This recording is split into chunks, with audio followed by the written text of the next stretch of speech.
우리는 지난주에 우리 교회적으로 참 기쁜 경험을 했습니다. 우리 권사님 기도도 해주셨지만 우리 임직자 교육도 받았고 또 지방의 많은 목사님들이 한 30명 가까운 목사님들 또 우리 사모님들 장로님 해서 한 40분 이상 오신 것 같죠?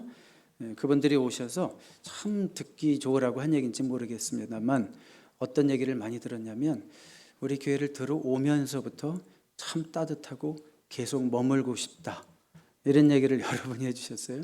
아마 그것이 여러분들의 표정을 보고 그러셨을 거예요. 봉사하는 분들의 얼굴이나 뭐 교회 디자인도 깔끔하고 예쁘지만 봉사하시는 분들의 얼굴을 보고 참 교회가 따뜻하고 계속 머물고 싶다 이런 얘기들을 우리 기도 많이 하시는 목사님들의 입에서 나왔다는 것이 참 즐거운 일이었죠. 지난주에 그래서 어떤 분이 그러시더라고요. 교인 중에 어떤 한 분이 저에게 목사님 우리 교회에서 이렇게 큰 행사도 하고 그랬으니까 목사님 어깨가 조금 올라가시는 거 아니냐요. 목사님 어깨가 조금 올라가시는 거 아니냐요. 만약 제 어깨가 조금 올라간 게 보였다면 이제 어깨가 내려갈 일만 남았습니다. 그럴 가능성이 참 높아지는 거예요. 자, 여러분 제가 신명기 11장 11절 말씀 한번 여러분들에게 소개할게요. 한번 같이 읽어봐요. 시작. 너희가 건너가서 차지할 땅은 산과 골짜기가 있어서 하늘에서 내리는 비를 흡수하는 땅이요. 자, 이제 이스라엘 백성들이 들어가서 점령해야 되는 땅 가나안 땅을 일찍이 모세가 뭐라고 표현했냐면 산과 골짜기가 있는 땅이다 그랬어요. 높은 산도 있지만 낮은 골짜기도 있는 땅이다. 가나안 땅에서 이스라엘 백성들은 지리적으로뿐만이 아니라 영적인 의미에서도 높음과 낮음을 다 경험했다라고 하는 사실을 우리가 기억해야 됩니다. 우리 인생도 그렇습니다. 높은 산이 있고요. 그 다음에 낮은 골짜기도 있다라는 거 인정하셔야 되겠죠?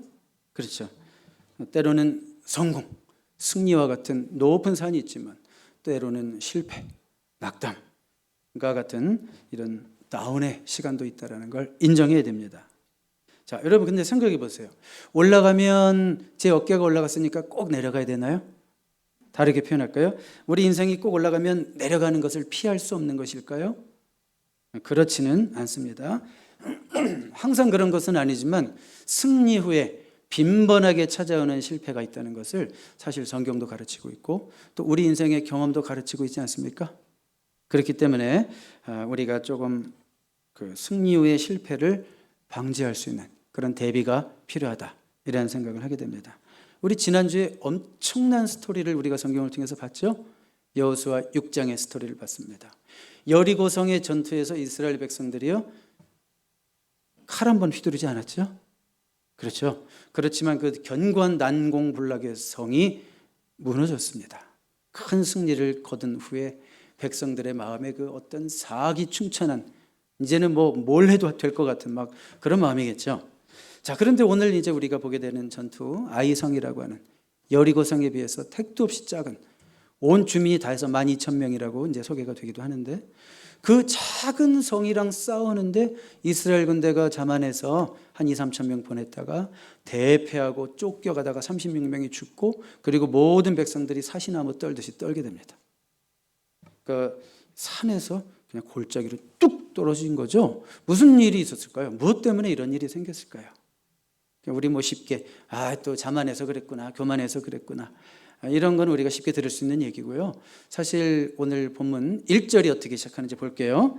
7장 1절 여호수아 7장 1절 이스라엘 자손들이 온전히 바친 물건으로 말미암아 범죄하였으니 이는 유다 지파 세라의 증손 삽디의 손자 갈미의 아들 아간이 온전히 바친 물건을 가졌음이라 여호와께서 이스라엘 자손들에게 진노하시니라. 자, 이 7장 1절은 이 모든 사태가 한 사람의 범죄로 시작되었다라고 하는 것을 소개하고 있는 거예요. 여러 사람도 아니고 국민의 대다수도 아니고 한 사람의 범죄로 여기 지금 여호와께서 이스라엘 자손들에게 진노하시니라 이렇게 돼 있죠. 그러니까 한 사람 때문에 민족적인 재앙이 임했다. 좀 더 쉽게 표현할까요? 교회에서 한 사람이 어디 숨어서 죄 짓고 다니다가 우리 교회에 큰 어려움이 왔다. 이제 이런 식으로 말할 수 있는 거죠. 뜨끔하죠. 그런 거 아닙니까? 자, 근데 아간이 도대체 무슨 죄를 졌을까요? 다음 스크린 볼까요? 6장 18절에 보면 하나님께서 이미 여리고성 전투를 하면서 이제 마치면서 이런 얘기를 했죠. 너희는 온전히 바치고 전쟁 끝나면 온전히 바치라. 이거는요 아주 어려운 개념이에요. 사실은 여러분들 이거 굉장히 시험 받는 개념입니다. 이게 이 헤렘이라고 그래서 이게 진멸 전쟁을 말하는 거예요. 그러니까 전쟁할 때 온전히 바치라는 것은 하나도 살려두지 말라는 뜻이에요. 남겨두지 말고 다 불태워 죽이라는 얘기예요. 뭐든지 짐승까지도 그 바친 것 중에서 어떤 것 그게 바쳐진 거예요. 그럴 때가 그 헤렘이에요. 그게 히브리어로 헤렘. 자, 어떤 것이든지 취하여 너희가 이스라엘 진영으로 바치는 것이 되게 하여 고통을 당하게 되지 아니하도록 오직 너희는 그 바친 물건에 어떻게 하라? 손대지 마라.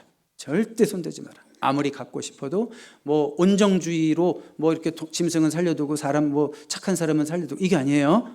제가 여러분 분명히 시험 받는다고 그랬어요. 우리 시대의 개념으로 생각하면. 그러니까 그런데 이것은 온정주의로 보는 것이 아니라 하나님께서 죄에 대해서 얼마나 단호하신가를 보여주시는 하나의 사건으로 봐야 되는 거예요. 그거 이상으로 보시면 여러분들은 정말 성경 읽기 힘들어져요. 예수 믿기도 힘들어지고. 자, 손대지 말라고 했어요. 다 불태워버리라는 거죠. 그런데 여러분 생각해 봐요. 다 불태워도 없어지지 않는 게 있죠. 뭐는 안 없어질까요? 은금, 철 이런 거는 없어져야 안 없어져요.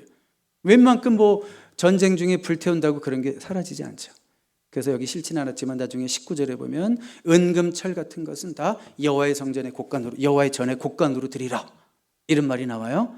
그러니까 모든 것을 다 하나님께 드려야 되는데 그 은금 폐물은 이제 여호와의 곡간으로 들어가는 거예요. 그런데 그 바쳐진 물건에 손대지 마라. 근데 7장 1절 볼까요? 그런데 어떻게 했다고요? 아간이 온전히 바친 물건을 가졌습니다. 이미 바쳐졌으면 누구 거예요? 하나님 거죠. 그러니까 하나님 거에 겁없이 손댔다. 그런 얘기예요. 자, 이것은 그냥 뭐 욕심이 생겨가지고 조금 훔친 그런 정도가 아니라 이미 하나님 것이 된 하나님의 소유에 대해서 탐심이 일어나가지고 거기에도 겁없이 손을 댔다.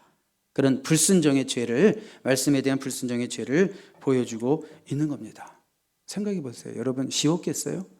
지금 여리고성이 지난주에 함락이 됐습니다. 다 무너졌습니다. 벽이. 그리고 군사들이 이제 우르르 다 들어갔어요. 뭐가 깔려 있을까요? 사람은 다 죽어도, 짐승은 다 죽어도. 뭐 집집마다 무너진 집안에서 금은 폐물, 고급 의복, 그 다음에 비싼 그릇들, 이게 군사들이 돌아다니는데 보여요, 안 보여요? 오, 미치는 거예요. 이거 갖고 싶어서. 그렇죠? 인간이라면. 이야, 저 아까운 거를 왜 하나도 못 가지게 하실까? 사실은 다음 전쟁부터는 다 가지라고 하십니다. 근데 첫 열매이기 때문에. 성경에서 첫 열매는 누구에게 드리라고 그랬어요? 하나님께 드리라고 그랬죠. 그래서 어떤 분들은 정말 직장 생활하면서 첫 월급을 하나님께 몽땅 드리는 분, 그거 뭐예요? 나는 진짜 하나님의 말씀이라면 1.1에게라도 순종하겠다. 그런 마음으로 사는 그런 예쁘게 신앙생활하는 분도 있습니다. 자, 그런데 이렇게 탐심에 붙들려서 하나님께 이미 바쳐진 물건에 대해서 감히 손을 댔다. 그런 얘기를 하고 있는 거예요. 강조하는 건 뭐냐면 아이성 전투의 실패가 한 사람의 실패로 된 것이다라는 것을 본문이 강조하는 겁니다. 우리 다음 스크린 볼까요? 백성 중 3,000명쯤 그리로 올라갔다가 아이 사람 앞에서 도망하니. 우리 5절 같이 읽어봐요. 아이 사람이 그들을 36명쯤 쳐 죽이고 성문 앞에서부터 스바림까지 쫓아가 내려가는 비탈에서 쳤으므로 백성의 마음이 녹아 물같이 된지라. 전세가요 완전히 역전돼 버렸어요. 지금까지는 가나안 저 사람들이 두려워 떨었다 그랬죠. 이미 라합의 입술을 통해서 들었죠. 우리는 지금 두려워 떨고 있습니다. 그리고 여리고성 전투할 때만 해도 백성들이 두려워 떨어서 성 밖에 한 명도 나오지 않았다는 얘기도 들었죠. 근데 지금 전세가 역전됐어요. 한순간에 한 사람의 범죄로 인해서 이스라엘 백성들이 우습게 봤던 아이성 전투에서 대패를 당하고 나서 기가 확 죽었어요. 멘붕이 왔어요. 오히려 멘붕에 빠져 있었던 저 아이 사람들은 뭐야 우리가 이겼네? 그럼 그 소문이 퍼져나가겠죠?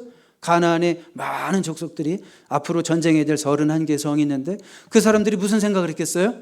이거 뭐 할만하잖아. 저 작은 성 아이 사람들이 이기네? 우리가 힘 합쳐가지고 이스라엘 저 민족을 완전히 말살시킬 수도 있겠다. 이런 자신감이 막 올라오는 거지. 적의 사기는 올라가고 그리고 반대로 이스라엘의 사기는 완전 땅에 떨어졌어요. 어느 정도까지 표현했냐면 백성의 마음이 녹아 물같이 된지라. 이건 막 사시나무 떨듯이 다시 떨기 시작했다는 거예요. 그전에는 적이 그랬는데 이제 이스라엘 백성들이 그렇게 됐다고요. 이 일이 누구 때문에요? 한 사람의 불순종으로 인해서 이런 일이 생기고 있습니다. 탐욕에서 비롯된 아간 한 사람의 범죄가 공동체 전체를 위기에 빠뜨렸다. 이런 얘기죠. 여러분, 한 사람이 공동체에 미칠 수 있는 영향력을 절대로 우리는 간과해서는 안 됩니다. 성경에는요, 이런 얘기까지 있어요. 다윗 한 사람이 교만하고 범죄하고 인구조사를 하는 바람에 이스라엘 백성 무고한 7만 명이 전염병으로 죽는 얘기도 나와요. 이거 어떻게 설명할 거예요? 성경이 그렇게 얘기하는데, 다윗 한 사람 때문에 이렇게 됐다고 얘기하는데 우리가 거기에 대해서 무슨 토를 달겠어요? 하나님 뭐 공정하지 않아요? 뭐 이런 얘기 해도 소용없잖아요. 성경이 그렇게 얘기하고 있는데. 한 사람의 영향력 절대 간과하면 안 됩니다. 오늘 한 사람이 예배 잘 드리면 우리 모두가 예배 잘 드리게 될 줄로 믿습니다. 그런 마음 가지고 예배하십시오. 예배 끝나고 또 뭐 해야 되나 이런 생각이 자꾸 빠져있지 마시고, 교회에서 영향력 있는 한 사람이요, 얼굴에 인상 쓰고 다니잖아요. 교회 전체 분위기가 다운되는 경우가 있어요. 저분이 저러면 안 될 뿐인데 그분이 인상 쓰고 다녀. 누가 인사해도 인사도 안 받아. 찬바람 쌩. 그 교회 분위기가 확 다운돼. 아니, 자기가 시험 받으면 혼자 받아야지. 교회에 그렇게 나쁜 영향을 줄 수 있다는 거예요. 중요한 겁니다. 아간은 혼자 잘못했는데 지금 온 백성들이 연대 책임을 지고 있는 거예요. 모두가 순종했잖아요. 아간만 순종 못한 거잖아요. 그런데 하나님은 그것을 이스라엘 전체의 불순종으로 보셨다고요.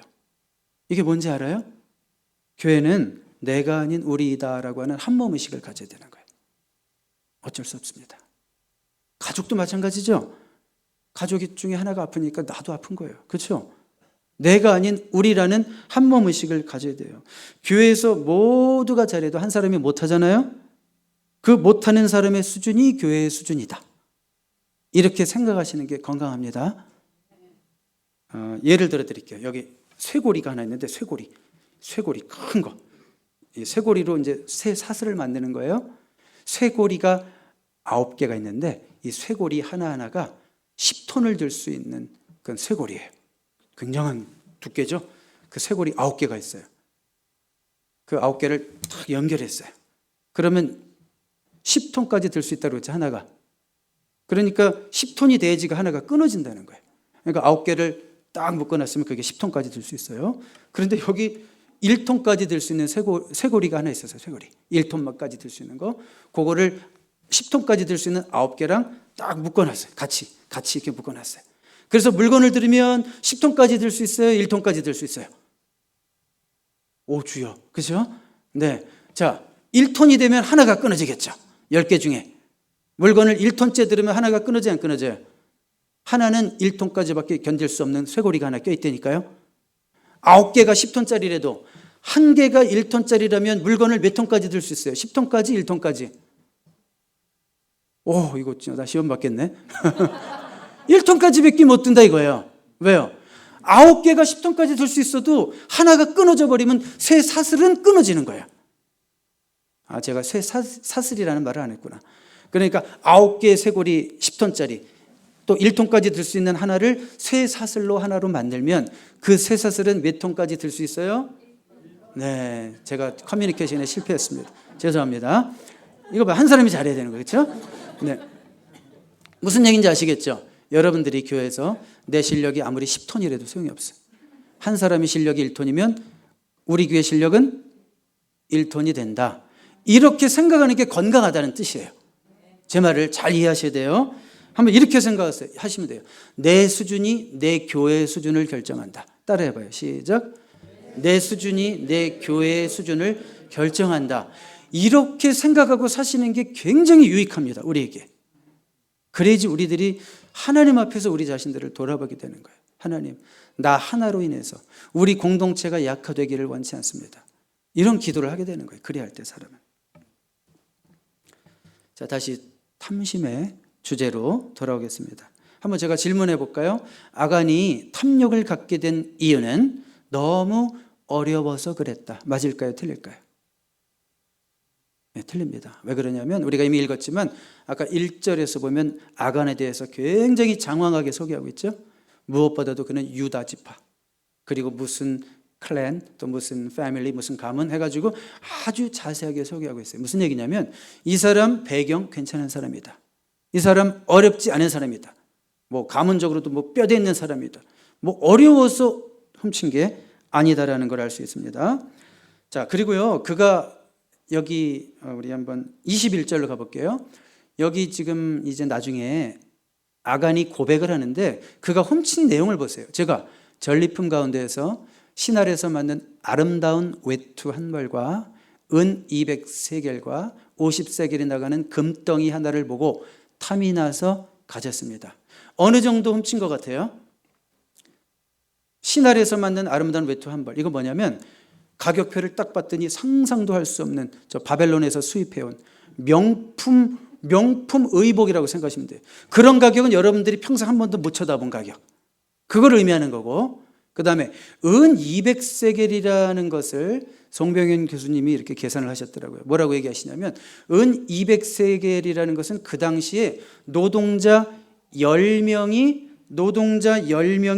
15년 동안 벌 수 있는 돈이래요. 노동자 10명, 한 명도 아니고 노동자 10명이 15년 동안 벌 수 있는 돈이니까 이게 얼마나 큰 거를 훔친 건지 알겠죠. 그리고 은보다 더 비싼 금도 50세겔, 굉장한 걸 훔쳤죠.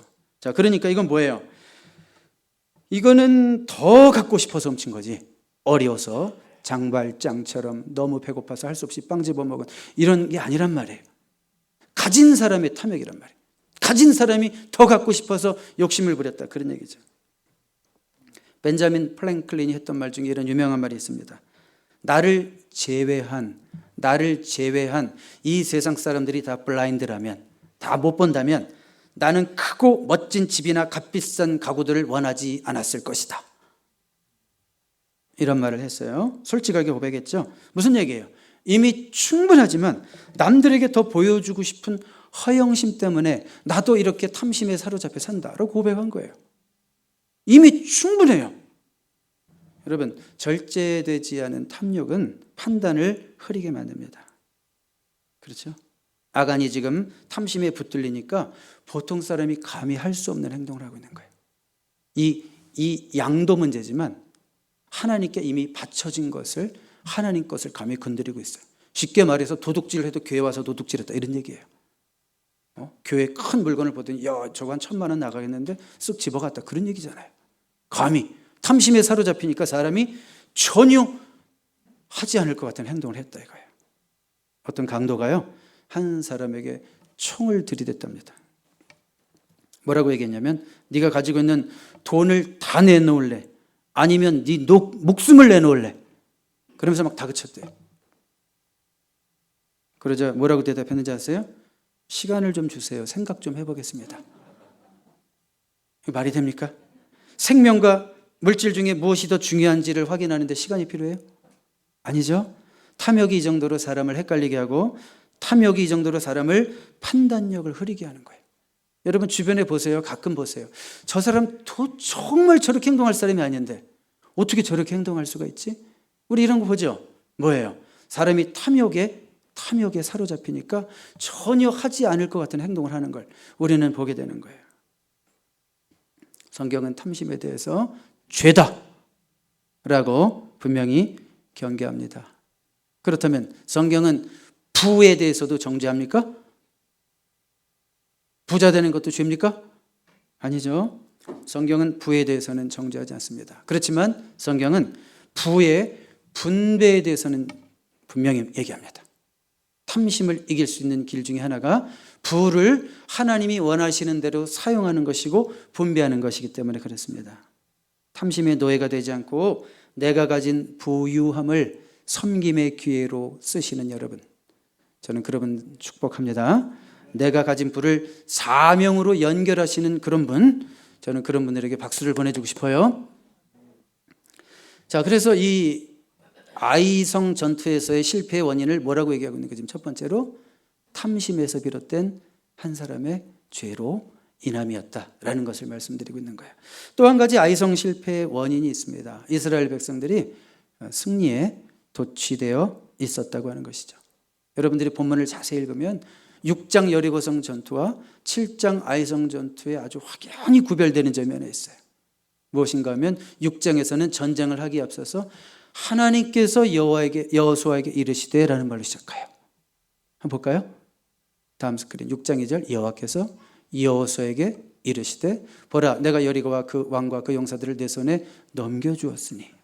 자, 하나님이 여호수아에게 말씀하시죠. 이 말은 뭐냐면 전쟁을 하기에 앞서서 여호수아는 하나님께 물어봤다는 거죠. 기도했다는 거죠. 겸손히 무릎 꿇었다는 거죠. 그런데 7장에 보면 전혀 그런 표현이 없죠. 아이성 전투를 앞두고는 하나님이 주어가 되지 않고 갑자기 여호수아가 주어가 되고 그 사람들이 주어가 되고 있죠. 여호수아가 여리고에서 사람을 베델 동편 베델 곁에 있는 아이로 보내며 기도도 하기 전에 먼저 행동하고 있죠. 이르되 올라가서 그 땅을 점령하라며 그 사람들이 올라가서 아이를 정탐하고 여호수아에게로 돌아와 그에게 이르되 누구 말만 듣고 전쟁에 나가고 있어요? 정탐꾼들의 말만 듣고 전쟁에 나가고 있죠. 하나님의 음성을 듣고 전쟁에 나가는 것이 아니라. 그래서 대패를 당합니다. 자, 이 위기가 지도자 역시 한 사람이네요. 그렇죠? 지도자 한 사람 여호수아가 방심해서 생긴 거예요. 방심해서. 한 번의 그 승리에 도취돼서 신중함을 잃어버렸어요. 우리 이것이 인간의 현 주소임을 우리가 알아야 됩니다. 작은 성공 한 번으로 금세 우쭐할 수 있는 게 인간이에요. 그래서 제가 서론에 그런 말씀 드린 거예요. 우리 목사님들이 와서 교회 좋다 오 목사님 어이구 목사님 39살인 줄 알았어요. 뭐 이런 기분 좋으라고 하는 얘기부터 해가지고 그러면 또 우쭐해가지고 진짜 그런 줄 알고 금세 승리에 도취돼서 쓰러지고 넘어질 수 있는 게 인간이라고요. 여러분들이 혹시 작은 성공을 이루었다면 항상 생각하세요. 방심하면 또 내려간다. 방심하면 또 내려간다. 교만하면 또 내려간다. 하나님은 교만한 사람 꼴을 못 보시거든요. 그 성경의 원리입니다. 교만하면 또 내려간다. 늘 그런 생각으로 주님 앞에서 겸손하시기를 바랍니다. 자, 이제 우리가 하나님의 처방을 보겠습니다. 아간의 범죄로 인해서 이런 민족적인 위기가 왔는데 하나님의 처방. 자, 아간의 범죄에 대한 하나님의 처방은 뭘까? 그 전쟁의 패배에 대한 하나님의 처방은 몇 명을 보냈어요? 2-3천 명만 보내서 전쟁에서 패했으니까 그러면 10,000명을 보내고 20,000명을 보내고 30,000명을 보냈을까요? 전혀 그게 아니었다는 거예요. 더 많은 병력의 문제가 아니었죠. 자, 이 전쟁의 패배의 원인은 뭐였다고요? 한 사람의 불순종, 죄가 원인이었죠. 그렇기 때문에 죄의 문제를 처리하게 하십니다. 우리가 여호수아 7장을 읽어보면 너희가 그 바쳐진 물건 제하지 않는 이상 숨겨놓은 거 태워버리지 않는 이상 없애버리지 않는 이상 너희는 대적들을 결코 대항해서 싸울 수 없을 것이다. 이길 수 없을 것이다. 이런 말을 계속 하십니다. 자, 보세요. 다시 한번 반복하겠습니다. 여호수아에 등장하는 전쟁은 총으로 싸우는 전쟁이 아니죠. 칼로 싸우는 전쟁이 아니죠. 어떻게 싸우는 전쟁입니까? 말씀에 대한 순종과 거룩으로 싸우는 전쟁이에요. 뭐라고 그랬습니까? 말씀에 대한 순종과 거룩으로 싸우는 전쟁입니다. 그리스도인들이 싸우는 모든 싸움은 그것이 육적인 싸움일지라도 하나님 말씀에 대한 순종과 거룩으로 싸우는 싸움이 될 때만 우리가 이길 수 있습니다. 그래서 기억해 보세요. 지난 벌써 설교 시간에 얘기했는데 지지난주에도 전쟁을 시작하기에 앞서 길갈에서 뭘 받아요? 남자들이 뭘 받아요? 열 받아요? 할례를 받죠. 전쟁을 하기에 앞서서 내가 혼자 열 받고 있어. 대답을 안 하니까. 전쟁을 하기에 앞서서 뭘 받아요? 할례가 뭐예요? 하나님의 백성임을 표시하는 거룩한 예식이잖아요. 하나님의 거룩한 구별된 백성임을 표시하는 표잖아요. 전쟁을 앞두고 거룩해져야 된다. 그리고 뭘 지켜요? 유월절을 지키게 해요. 하나님의 백성답게 예배하는 백성이 되어야 된다. 그러니까 전쟁을 하기에 앞서서 거룩해야 된다. 구별돼야 된다. 그리고 지금 아간의 죄를 통해서 공동체, 이스라엘 전체의 거룩이 무너진 거예요. 거룩이 더럽힘을 당한 거예요. 그게 해결돼야 된다. 우리가 싸워야 되는 싸움은 바로 말씀에 대한 순종과 거룩으로 싸워야 되는 싸움일 것을 기억하시기 바랍니다. 자, 그래서 이제 하나님은 이스라엘 공동체의 거룩을 파괴한 아간의 죄를 드러내시는 거예요. 15절 볼까요? 7장 15절. 온전히 바친 물건을 가진 자로 뽑힌 자를 불사르되, 하나님께 바쳐진 것을 감히 겁없이 도적질한 자를 찾아내서 불사르래요. 그와 그의 모든 소유를 그리하라. 제가 많은 분들의 설교도 이렇게 들어보니까 이 부분은 목사님들이 살짝 약하게 하시든지 넘기더라고요. 특히 뽑힌 자를 불사르되, 이 말은 설명도 안 하고 지나가더라고요. 왜냐하면 교인들 다 도망갈까 봐. 현대인들이 야, 이거 무슨 성경에 있던 얘기가 다 있어. 저는 있는 대로 얘기합니다. 이걸 오늘날 시대로 적용하지 말라고요. 그 시대에서 하나님께서 백성들의 거룩을 원하시는 것을 이렇게밖에 할 수밖에 없었다는 것을 그냥 기억하십시오. 이는 그들이 여호와의 언약을 어기고 이스라엘 가운데서 망령된 일을 행하였음이니라. 자, 너무 단호하죠? 죄에 대한 하나님의 처방이 얼마나 단호한지를 보십니까? 그래서 결국은 수사를 시작합니다. 수사망을 점점 좁혀가는 얘기 한번 읽어볼까요? 16절부터. 여호수아가, 제가 먼저 읽고 여러분 먼저 읽어봐요. 여호수아가 아침 일찍 일어나서 이스라엘 백성을 그 지파별로 나오게 하였더니 유다 지파가 뽑혔다. 유다 지파를 가문별로 나오게 했더니 세라의 가문이 뽑혔고, 세라의 가문에서 장정들을 나오게 했더니 뽑혔다. 삽디의 집안의 장정들을 차례대로 나오게 했더니 유다 지파에서 세라의 증손이여 삽디의 손자여 갈미 아들인 아간이 뽑혔다. 잠깐만, 여기까지만 잠깐요. 보세요. 이 과정이 얼마나 걸렸을까요? 시간이. 어떤 분은 반나절은 걸렸을 것이다, 이렇게 얘기하는 분도 있어요. 지파가 얼마나 많은 사람이 있습니까? 12지파를 다 세우고 막 그 200만 인구 중에서 200만에서 한 명을 추려내는데 어떻게 아간이 뽑힐 수가 있죠? 확률적으로 가능해요, 이게? 가능하죠? 200만 분의 1의 확률. 그렇죠? 하나님 보시기에는 200만 분의 1의 확률이나 100%의 확률이나 하나님이 하시면 똑같은 거죠? 자, 그런데 이 반나절이 걸리는 동안에 아간은 미리 나와서 회개해야 하나요? 안 하죠. 자기가 죄를 지은 것에 대해서 미리 회개를 안 하죠. 어떤 면에서 회개할 시간을 줬다는 뜻일 수도 있죠. 더 나오지 않습니다. 아간이 뽑혔습니다. 19절 가볼까요? 여호수아가 아간에게 말했다. 나의 아들아, 주 이스라엘의 하나님께 영광을 돌리고 그에게 사실대로 고백하여라. 내가 무엇을 하였는지 숨기지 말고 나에게 말하여라. 20절. 아간이 여호수아에게 대답했다. 제가 진실로 주 이스라엘의 하나님께 죄를 지었습니다. 제가 저지른 일을 말씀드리겠습니다. 그래서 아간은요, 늦었지만, 이미 걸렸지만 자기가 지은 죄를 낱낱이 고백합니다. 저는 그 다음에 결과가 궁금했어요. 25절 26절 봐요. 자, 아간 죄를 고백했어요, 안 했어요? 고백했죠. 회개했어요. 근데 25절 여호수아가 말하였다. 너는 어찌하여 우리를 괴롭게 하느냐? 오늘 주님께서 너를 괴롭히실 것이다. 그러자 온 이스라엘 백성이 그를 돌로 쳐서 죽이고 남은 가족과 재산도 모두 돌로 치고 불살랐다. 26절 같이 시작. 그들은 그 위에 큰 돌무더기를 쌓았는데 그것이 오늘까지 있다. 이렇게 하고 나서야 주님께서 맹렬한 진노를 거두셨다. 그래서 그곳 이름을 오늘까지도 아골골짜기라고 부른다. 죄에 대한 심판이 어때요? 너무 냉혹하지 않아요? 제가 EM 과제를 준비해 주면서 디스커션 퀘스천을 준비해 주면서 그런 질문을 던졌어요. 당신이 만약에 여호수아였다면 아간에게 어떻게 했을 것 같냐? 아, 그래, 뭐 잠깐 욕심에 빠져서 그럴 수도 있는 거지. 등을 툭툭 터주면서 그래, 다시는 그러지 마. 그러고 보냈을까? 아니면 퍼치라 막 날리고 이 자식아 정신 차려, 다신 그러지 마, 이랬을까?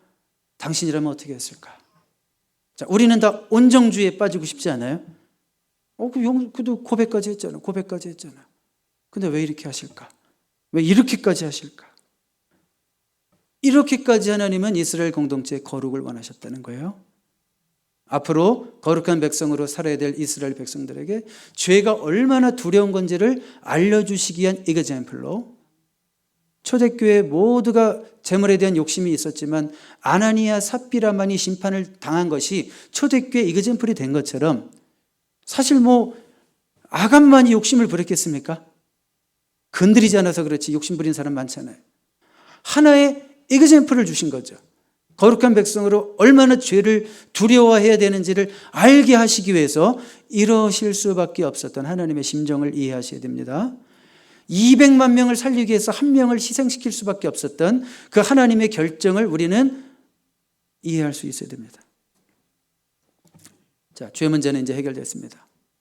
그러면 이제 8장에 가면 어떤 일이 벌어질까요? 다음 주에 보겠지만 아이성 점령해요, 못해요? 점령하죠. 전술이 바뀌고 좋아서 점령할까요?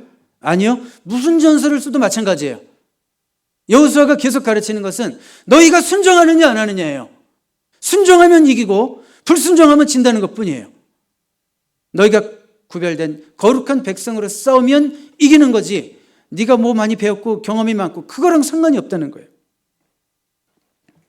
죄의 문제가 해결되고 거룩이 회복되니까 승리는 저절로 따라오는 것을 우리가 보게 되는 겁니다.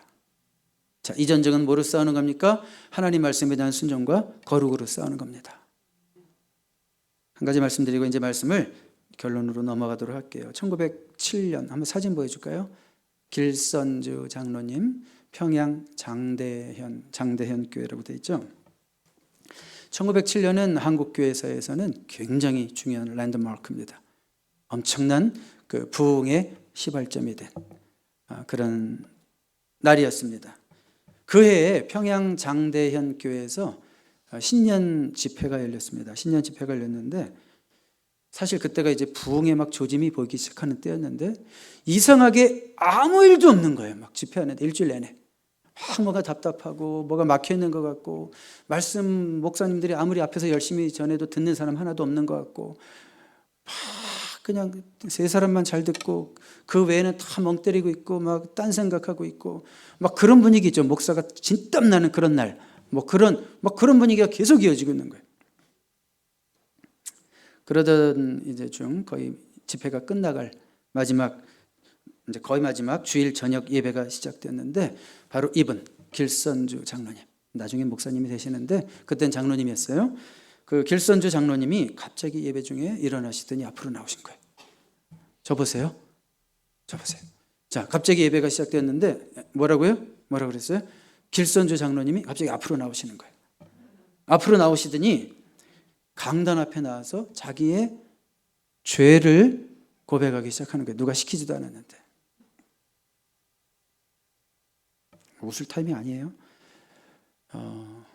고백하기 시작합니다. 뭐라고 얘기했냐면 내가 바로 아간입니다.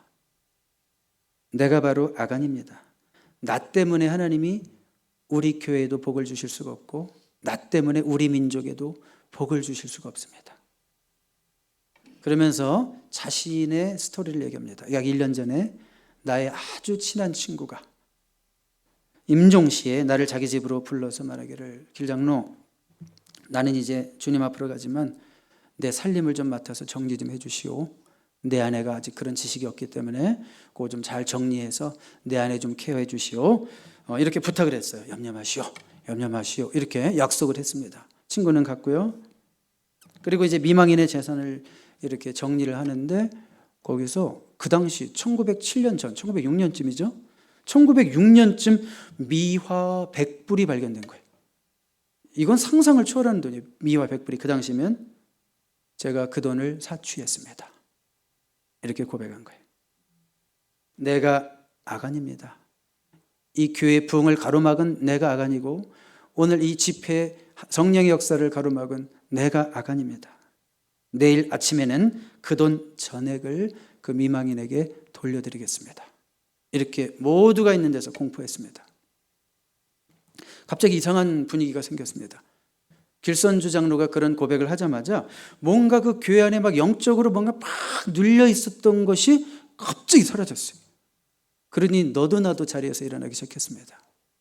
서로가 앞다퉈서 자신의 죄를 고백하기 시작했습니다. 나는 몰래 숨겨둔 여자가 있습니다. 이거부터 실제로 그 스토리에 보면 나는 이런 죄를 저질렀습니다. 나는 이런 죄를 저질렀습니다. 이런 고백들이 여기저기서 터지기 시작하면서 그 예배는 저녁 7시에 시작했는데 그때 그 자리에 평양 장대현교회 1,500명이 모였었는데 새벽 2시가 돼도 예배가 끝나지 않았어요. 죄를 고백하느라고. 계속 죄를 고백하느라고. 공개적으로. 자, 이 사건이 기폭제가 돼서 한국 교회에 부흥이 일어났어요. 한국 교회 한때 1,000만을 자랑하고 1,200만을 자랑하고 그런 모든 그 부흥의 뿌리가 평양 장대현 교회 1907년 회개의 역사에서 시작됐다는 거예요. 회개의 역사에서. 자, 진정한 부흥과 영적인 승리는 회개가 선행되는 거예요. 저는 저뿐만이 아니라 여러분 모두가 우리 이 말씀 앞에 정말 두려운 마음으로 설 수 있게 되기를 바랍니다. 성령님이 저와 여러분을 터치하셔서 회개하게 하시고 회개의 열매를 맺게 하시기를 바랍니다. 아간 한 사람 때문에, 아니요, 나 한 사람 때문에 하나님의 교회에 부흥이 막혔음을 인정하고 고백할 수 있게 되기를 바랍니다. 이민사회 걱정하고 있어요? 나 한 사람 때문에 이민사회가 하나님의 나라가 확장되지 못하고 있다는 그런 고백이 있게 되기를 바랍니다. 교회의 거룩함이 회복되기를 바랍니다. 이런 설교는 결코 대중들에게 인기 있는 설교가 아닙니다. 그렇지만 진정한 부흥을 원한다면, 이 땅에 진정한 하나님 나라의 도래를 여러분들이 꿈꾸는 하나님의 백성들이라면 저는 여러분들이 이 말씀 앞에 온전히 응답할 수 있게 되기를 바랍니다. 우리에게 주어진 싸움에서 승리하기 위해서, 정말 승리하기 위해서는 순종과 거룩으로 나아가야 한다는 것을, 그리고 내가 바로 아간이었음을 고백하는 그런 철저한 회개가 있을 때 하나님께서 우리를 통해서 이루실 위대한 일을 우리는 기대해도 좋은 것입니다. 기도하겠습니다. 주님, 탐심의 노예가 되지 않기를 원합니다. 열심히 살되 욕심으로 살지 않게 하옵소서. 먹을 것과 입을 것이 있은즉 족한 줄로 알라 하신 말씀에도 아멘할 수 있는 성도님들 되게 하옵소서. 작은 승리에 우쭐하여 다시 실패하는 어리석은 사람 되지 않게 하옵소서. 주님, 내가 바로 아간입니다.